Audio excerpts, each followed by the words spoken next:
Good morning students. मैं आप लोगों के लिए द नेशनलिज्म इन यूरोप का अगला 3 टॉपिक लेकर आया हूँ। पहला टॉपिक है the aristocracy and new middle class, दूसरा है लिबरल नेशनलिज्म एंड तीसरा जुल्वरीन। इसमें ये लिबरल नेशनलिज्म बहुत ही इंपॉर्टेंट है और यहाँ पे कोई रिवॉल्यूशन अब नहीं बताई जाएगी, यह स्पेशल टॉपिक है इस चैप्टर का, तो इसे समझते हैं। आपको पीछे क्या क्या पढ़ाया गया है आप वीडियो देख करके उसे समझ सकते हैं। पीछे हमने बहुत सारे टॉपिक कवर किए, फ्रेंच रेवोल्यूशन से जो रिलेटेड था सिर्फ वो। यहाँ पे स्टार्ट कर रहे हैं। सबसे पहला topic aristocracy and new middle classes. तो यहाँ पे मेन रूप से हम एरिस्टोक्रेसी और मिडिल क्लास को पहले आप साइड कीजिए। यहाँ पे हम देख रहे हैं पूरे यूरोप का सोसाइटी, पूरे यूरोप का उस समय यानी 18 सेंचुरीज के समय में सोसाइटी कैसा था वो देख रहे हैं। इसमें टॉपिक भी है कि पूरा यूरोप जो था, आज जो आप जर्मनी, इटली, स्विट्जरलैंड जैसे कंट्री का नाम जानते हैं, उस समय ये सब देश नहीं थे। उस समय ये सब किंगडम, डचीज और कैंटोन्स में बटा हुआ था और इन सारे किंगडम्स पे कोई पार्टिकुलर एम्पायर शासन करता था जिसके अंदर बहुत सारे कंट्री आ जाते थे। उस समय मेन रूप से 2 एम्पायर बहुत फेमस था। पहला एम्पायर था उस समय का हैब्सबर्ग एम्पायर, हैब्सबर्ग, और दूसरा था ऑटोमन एम्पायर। ये 2 एम्पायर उस समय पूरे यूरोप पे शासन कर रही थी और यही 2 एम्पायर जो था पूरे यूरोप को बांधे हुए भी था। तो यहाँ यूरोप में जो सोसाइटी था उसे समझने की कोशिश कर। तो यहाँ पे यूरोपियन सोसाइटीज में 3 तरह के क्लास है। पहला है आपका एरिस्टोक्रेसी, दूसरा है पीजेंट्री और तीसरा है मिडिल क्लास। जैसा आप फ्रेंच रेवोल्यूशन में पढ़े थे 3 state, first state, second state और थर्ड स्टेट, सेम चीज यहाँ भी है। तो सबसे पहले देखते हैं एरिस्टोक्रेसी और पीजेंट्री क्या क्या थे और क्या अंतर था। एरिस्टोक्रेसी पूरे यूरोप के अंदर डोमिनेंट क्लास थे, मतलब इनका प्रभाव पूरे यूरोप पे बहुत ज्यादा था। इनकी संख्या बहुत कम थी, लो पॉपुलेशन था, पॉपुलेशन बहुत कम था और ये सोसाइटी एक दूसरे से विवाह के द्वारा यानी मैरिज अलायंस के द्वारा एक दूसरे से जुड़े हुए होते थे। इनके ये अपने आप का वर्चस्व बनाए रखने के लिए फ्रेंच बोलते थे।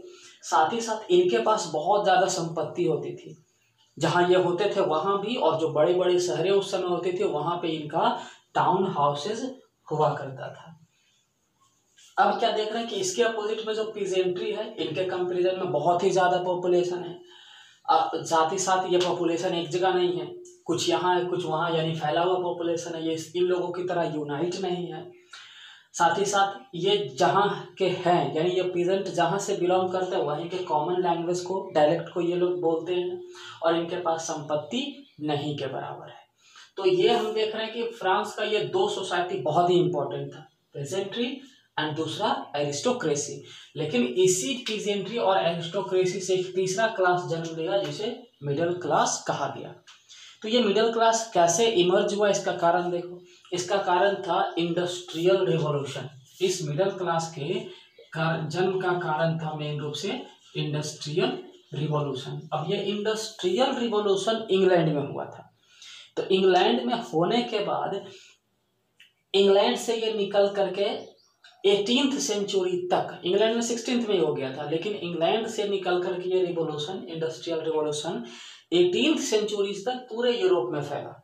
तो जब इंडस्ट्री फैली तो इस इंडस्ट्री से रिलेटेड बहुत सारे लोग आए। जैसे कौन कौन से लोग आए, इंडस्ट्रियलिस्ट हो गया, बिजनेसमैन हो गए, प्रोफेशनल्स हो गए। अब इन लोगों की एक नई क्लास बनी जिसे मिडिल क्लास कहा गया और इस नई मिडिल क्लास ने ही वहां फ्रेंच रेवोल्यूशन करवाया था।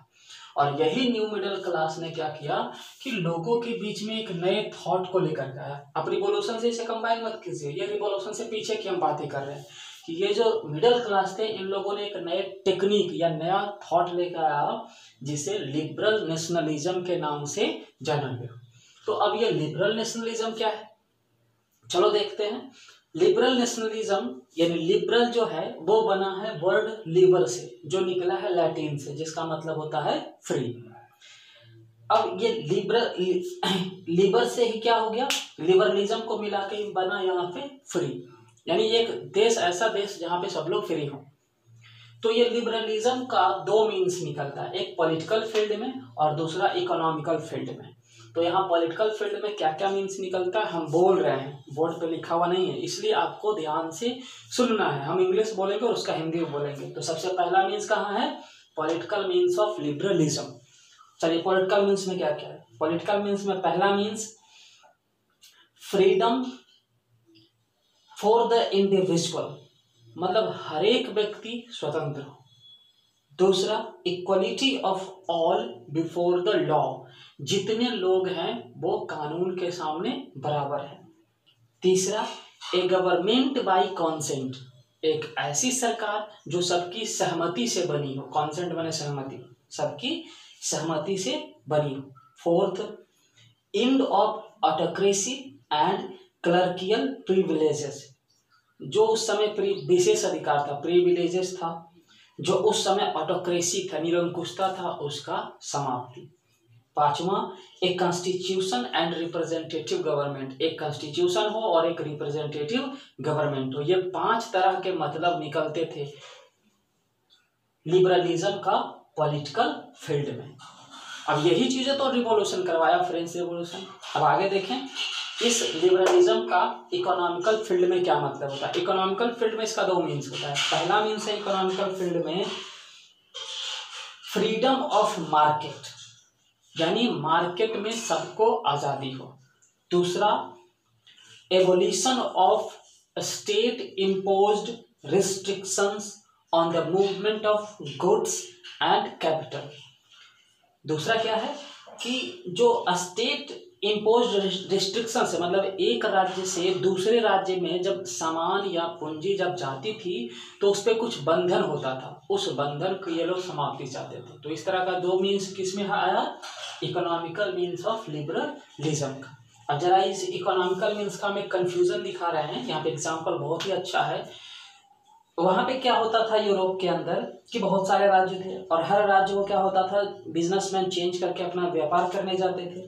तो यहाँ पे दिया हुआ है एक राज्य जिसका नाम है, राज्य का नाम छोड़ दो आप, यहाँ पे दिया हुआ है जर्मन का 39 स्टेट्स के बारे में। ये 39 स्टेट्स के अंदर जब कोई बिजनेसमैन व्यापार करता तो उसकी परेशानी हम बता रहे हैं। पूरे जर्मन स्टेट में चलती थी 30 करेंसी, मतलब 30 तरह, एक ही कंट्री और उसमें 30 तरह के पैसे चलते थे, 30 तरह का मुद्रा। दूसरा एक स्टेट से जैसे ही दूसरा स्टेट में गए तो जो नाप की विधि है, मेजरमेंट है, वो बदल गया। जैसे एग्जांपल दिया हुआ है कि कोई व्यापारी यदि अपना सामान लेके जाता है तो उसको 30 करेंसी का स्टॉक होना चाहिए। साथ ही साथ 39 स्टेट में उसको 11 बैरियर को पार करना पड़ता था। बैरियर मतलब बाधा, बॉर्डर या टोल टैक्स कह सकते हो। अब इसको पार करने में उनको देना पड़ता था, हर बैरियर पे उनको 5% देना पड़ता था इंटरेस्ट के रूप में, या फिर कहो कि टैक्स के रूप में। तो व्यापारी को बहुत घाटा होता था। और साथ ही साथ जो नपाई की सिस्टम थी उस समय, कपड़े के नाप का जो सिस्टम था उसे एले कहा जाता था। एले ये था मेजरमेंट ऑफ क्लॉथ, कपड़े के नापने का यूनिट। तो ये यूनिट भी अलग अलग था। जैसे देखो यहाँ पे दिया हुआ है कि ये यूनिट जो था कपड़े का, फ्रैंकफर्ट में इसका एक एले बराबर होता था 54.7, मेंज में होता था 54.1, न्यूरेमबर्ग में होता था 65.6, फ्रीबर्ग में होता था 53.36 सेंटीमीटर। तो ये जो एले है, ये एक राज्य से दूसरा राज्य में जाने के बाद इसका मेजरमेंट जो है वो बदल जा रहा है। इससे कस्टमर को, बिजनेसमैन को बहुत ज़्यादा तकलीफ होती थी। इसी चीज़ की समाप्ति चाहते थे लिबरलिज्म के थ्रू, और इसीलिए इकोनॉमिकल मीन्स निकल के आता है कि वस्तु और वस्तु की एक बाजार से दूसरे बाजार ले जाने में सुविधा हो।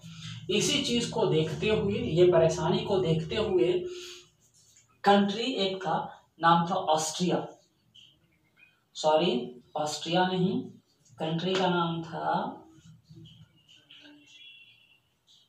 प्रशिया।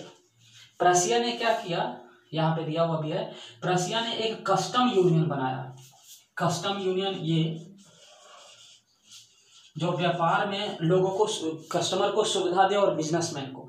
इस कस्टम यूनियन का नाम था Zollverein. It was a custom union अब ये बना कब? 1834 में। किस कंट्री के वजह से? रसिया के वजह से।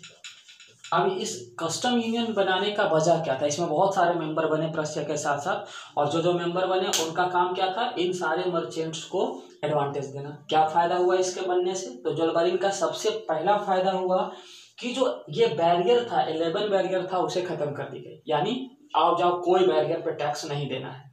दूसरा, ये जो 30 करेंसीज थी, इस 30 करेंसीज को खत्म कर दी गई और इसके जगह पे मात्र 2 करेंसी को इंट्रोड्यूस किया गया। फिर पूरे यूरोप को रेलवे नेटवर्क से जोड़ा गया, जिससे मर्चेंट्स को बहुत ज्यादा फायदा हुआ। तो ये था आज का topic, aristocracy, new middle class, liberal nationalism and Zollverein. आगे और भी बहुत सारे टॉपिक हैं और मुझे लगता है कि ये 4th क्लिप है।